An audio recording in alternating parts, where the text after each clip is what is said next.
Good evening. It's good to be with you once again on this lovely evening.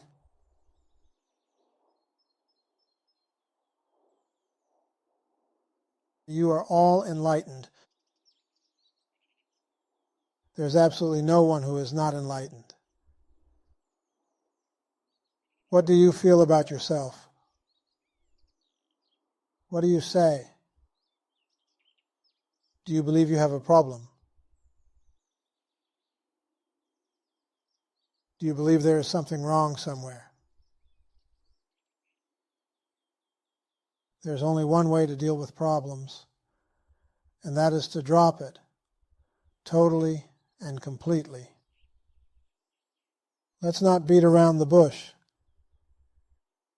Have you ever beat around the bush? Let's not do that. We don't want to use techniques, practices to become enlightened, or to find ourselves, or to do anything to ourselves. We just want to drop the world.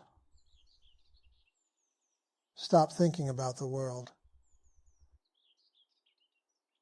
Forget about the world. The only reason you think something is wrong someplace is due to the fact that you think. Your mind is always active. Your mind waves are always moving. And the only reason you think, of course, is due to the past. Thoughts about the past create your future. When you begin to understand that there is no past and there is no future, there is no one to think. Thinking is your downfall.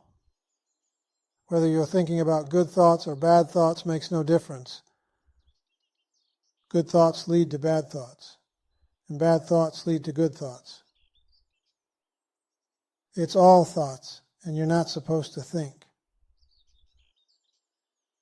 You were not put on this earth to think. Come to think of it, you're not even put on this earth. What are you doing here? You don't exist. You've never existed, and you will never exist. Why don't you believe me? If only you could realize how beautiful and wonderful it is not to think, not to have any thoughts coming into your mind. Oh, thoughts will come into your mind, but you will learn to drop it. The problem is not with the thoughts that come to you, but with your holding on to those thoughts, giving them energy, giving them power. For only you can give them power. They have no power on their own. They cannot hurt you by themselves. Only you give them power by allowing the thoughts to control you, by looking at the thoughts and fearing or reacting to them. That's where all the trouble begins. How many of you can really sit in a chair for an hour without playing the TV, listening to the radio, reading the newspaper, or doing anything else, just sitting in the quiet for an hour? That is all you need. 1 hour. Most of us cannot stand to be by ourselves where nothing is happening for an hour. We always have to be doing something, don't we? If we're alone, we have to play the television or have to play the radio. We have to listen to a tape, or we have to read. But we don't like to be by ourselves where nothing is happening. Yet I say to you, this is the best time of your life. To be by yourself with absolutely nothing going on. I know that some of you are afraid to do this because you're afraid of the thoughts that come to your mind.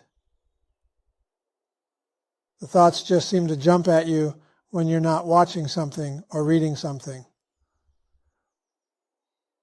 But this is how it begins.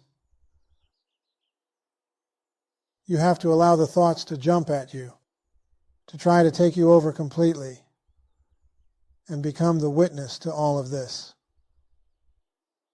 Watch how your thoughts control you.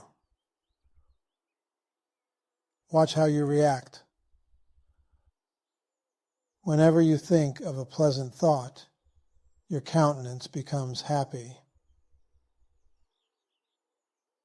Whenever you think of an ugly thought, you become afraid, perturbed, upset. Thoughts have that power to do all this to you. I told you this story before about the false telegram, where Mrs. Smith receives a telegram saying her husband has been killed. He was out of town on business.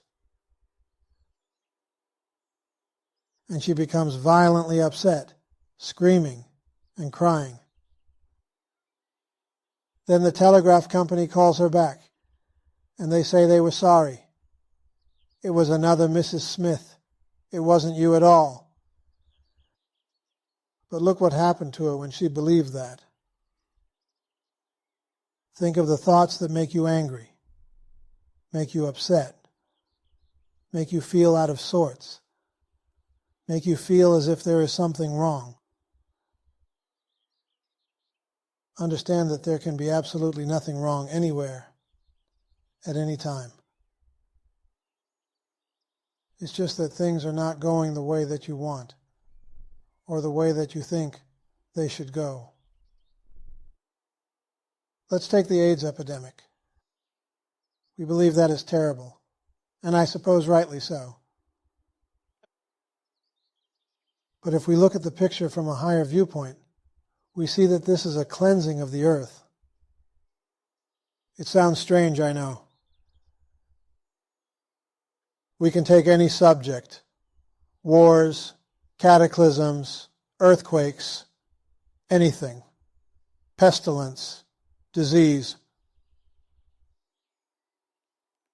There is no God punishing anybody. There are no mistakes. There's not somebody trying to kill you because you cannot die. It's really a joke to me when I see people trying to die and believe they're dying. Nobody was ever born. Nobody dies. All of these things take place in your mind.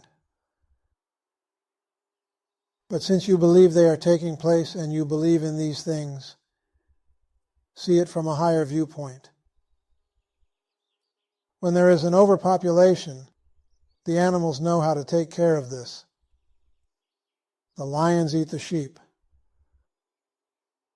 All these things take place when there is an overabundance of animals, of sheep.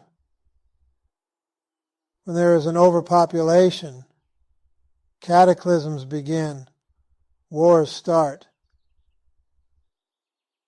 Man's inhumanity to man becomes stronger. If you view it from a human standpoint, you'll be mad at me for saying these things. But we're not talking from a human standpoint. We're seeing it from above. Everything is right. There are no mistakes.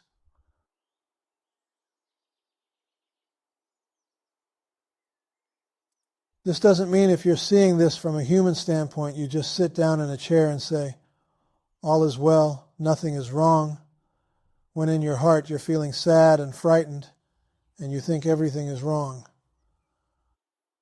This is hypocrisy. As long as you feel that there is a mistake or something is wrong in this world, it is up to you to help correct it. Ironic, isn't it? As long as you feel there is something wrong, you have to do something. If you see your brother or your sister or fellow human being hit by a car, it's up to you to render service. Yet if you can rise above this, you will feel and see a completely different picture. All is well. all is exceedingly well. Remember, all the things that you are afraid of, or things that seem wrong in your life, are taking place within your mind, within yourself. You feel all this. You can even prove this in your humanhood. You may get up in the morning, feel depressed, feel that you have a headache, feel as if there is something wrong with you. And when you go out into the sunlight, the trees are still there, the flowers are still smiling at you, the buds are coming out on the trees. There is absolutely nothing wrong with nature. When there is a war, bombs are dropped, cities are destroyed, people are killed, and so forth. When everything settles down, the grass begins to grow again. The animals seem to flourish again.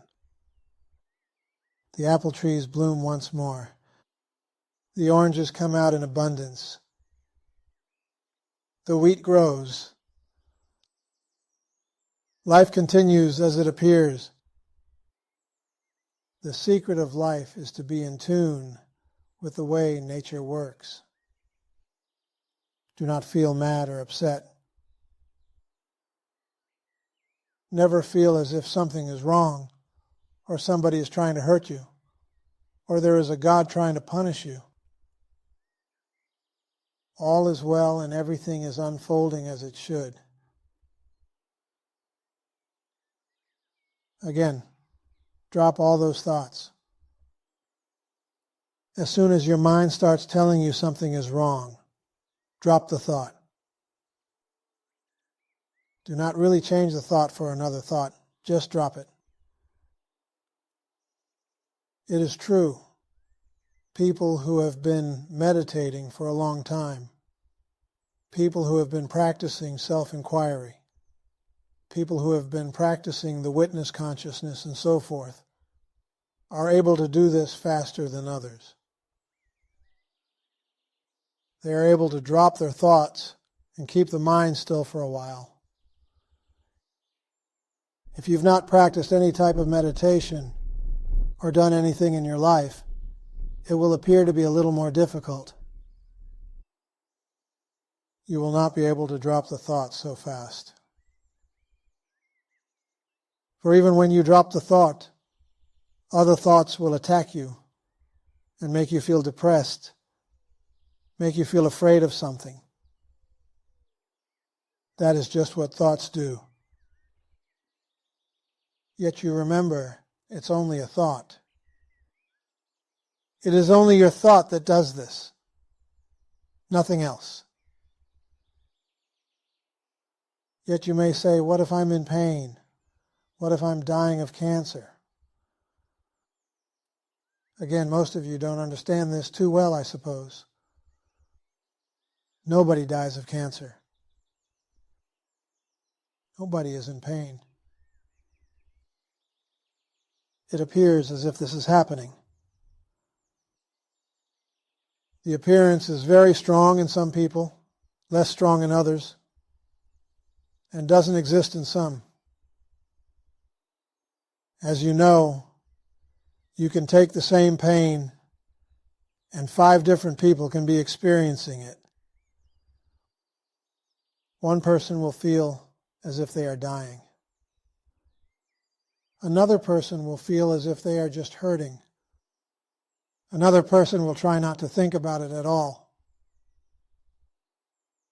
Another person may feel as if it's not even happening. Everyone experiences these things differently, in accordance with their state of consciousness.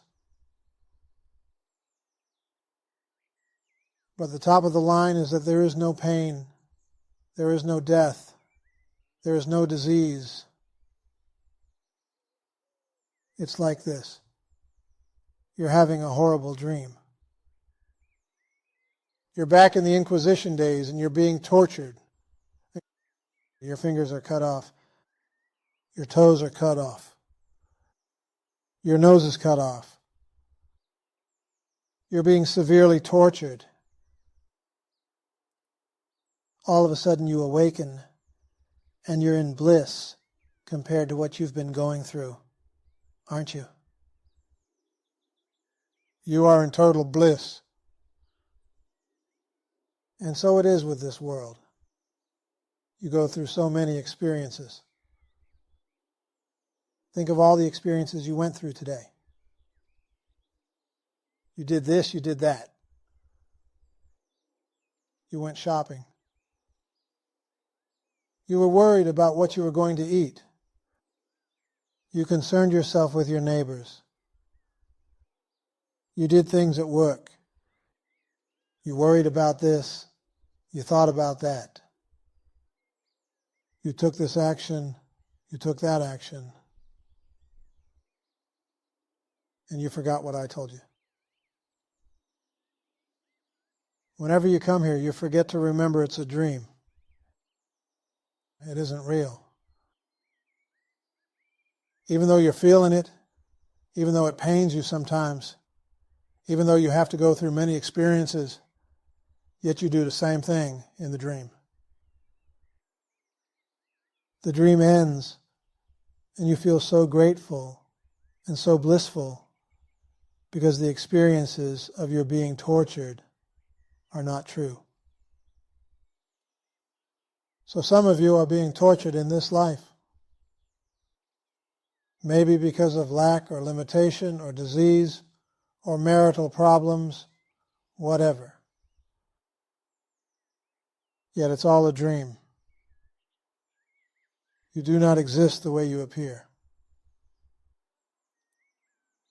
If you're only able to think about these things during the day, when you go about your affairs, you'll become the happiest person on earth. For this type of thinking will cause you not to react to person, place, or thing. You will not react. You will not feel somebody is doing something to you. Somebody is trying to hurt you. Somebody doesn't like you. All those thoughts will disappear when you do not react. But you have to have a reason for not reacting. And the reason is the dream. You're beginning to understand slowly but surely that this is all a dream. Therefore, if you react to the dream, you become further involved. That is why we discuss things like karma. Whenever you react to a situation or a condition, whether you're justified or not justified, for whatever reason, all you are doing is accruing karma. By accruing karma, I really mean you're making it tougher for you to break away. You're making it harder for you to awaken. For the word karma itself means action. And whatever you perform in action, you are causing yourself to be drawn deeper into karma. But when you begin to see that you are not the doer, then you refrain from reaction. When I say you are not the doer and you refrain from reaction, always remember what I'm talking about. I do not mean that you sit still and do absolutely nothing. It is some people's karma to do this, to sit and do absolutely nothing. But most of us are in this world doing things. Yet if you can only accept the fact that you are not the doer, the things that you do will be done better than you can ever imagine. You are taking action and non-action. You are working and no work. You are thinking with no mind. You have become free. Therefore, never think or believe that this kind of teaching, Advaita Vedanta, will make you not love your family, will cause you to lose your job, or will cause you to have problems. On the contrary, if you understand what I'm talking about and do this in the right way, you will continue to do anything and everything you have to do. And because you're no longer perturbed, your body will not feel stress, and things will be much better for you. All is well. All is well. Drop all the pretending. Drop all your hurts. Drop the self-pity. Drop everything. Let go. Awaken. Be free. Freedom is your real nature. You have always been that. Yet you are allowing the thoughts to cover up that freedom, so it appears. You're allowing your thoughts to tell you something else, and you're caught up in the dream world, believing it's the real world.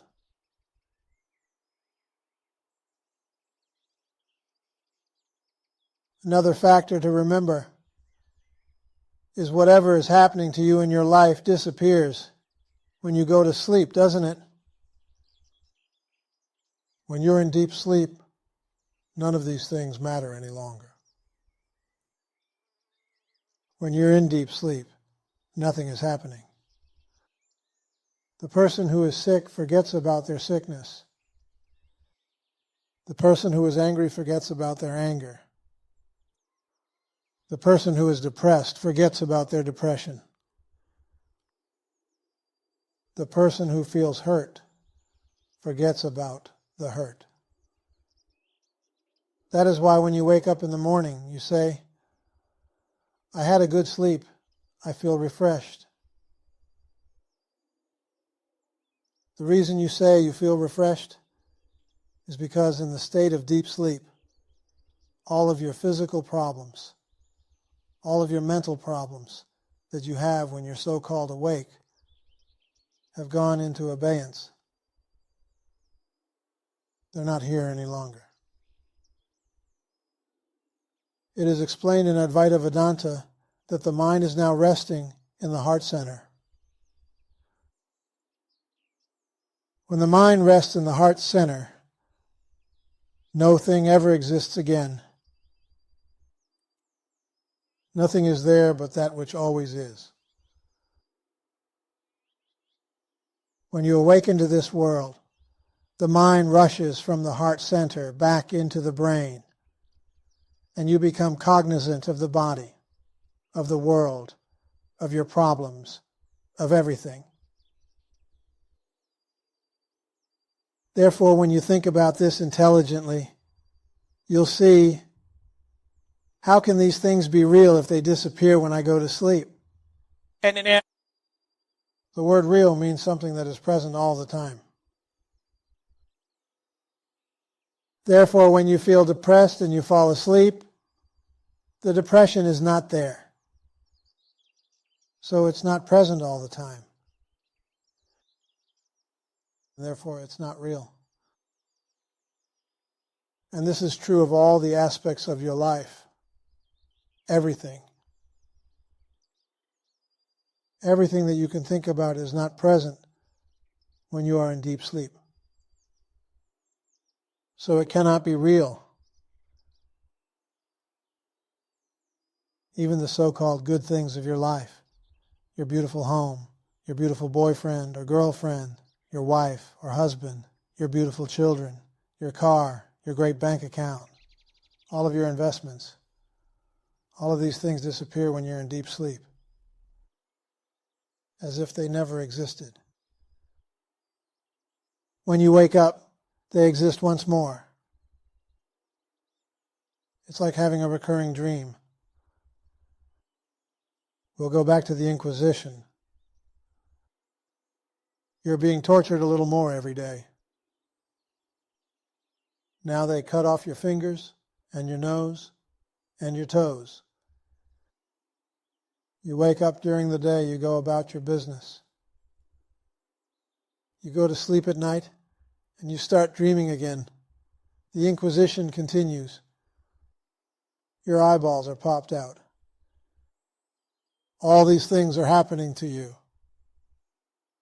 Morning comes, you wake up, you go about your business. You go to sleep again, and the Inquisition continues until there is nothing left of you. All the parts are gone. And you wake up again, and you're in this world. This is exactly the same thing I'm talking about. This is exactly what is happening to us. We believe this world is so real. It appears so real. It's like new people always tell me when I talk about these things, well, Robert, I can walk over to you and pinch you, and you'll feel the pinch. You can also do that in the dream, can't you?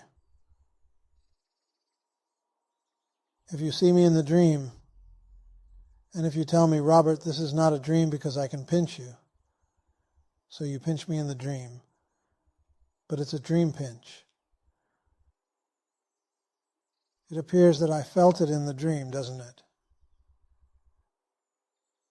So you see, the same thing happens in this wake-up world as in the dream world. If you can only get what I'm talking about, you will become forever free. This world is not real. You're wasting your time thinking about this world, getting involved in this world, and doing all the things you're doing. What you should try to do is to awaken. And the last thing I have to share with you, if you believe that this world is real, you will also believe that the other worlds are also real. You will believe that when you die, you will be free. That is like the born-again Christians who can't wait to go to heaven. They say how rotten this world is, but when they die, they will be in glory. Hallelujah. Praise the Lord. Student, yeah, amen. But I say to you, if you have not found yourself in this life, you will not find yourself in the afterlife. All you do in the afterlife is take a break for a while. You take a rest. It's like going to sleep. But then you have to awaken once more. Whether you're on an astral plane or causal plane, or wherever your delusion takes you, and you become aware of the same problems, the same stuff you had before. There is no end to it. The end only comes when you awaken. Therefore, do not think of death as heaven sent. It is only a continuum. You have to awaken now. When you awaken now, you will realize there is absolutely no place to go. There is nothing to become. You will just be, as you've always been, effortless, choiceless, pure awareness. Your true nature. All is well.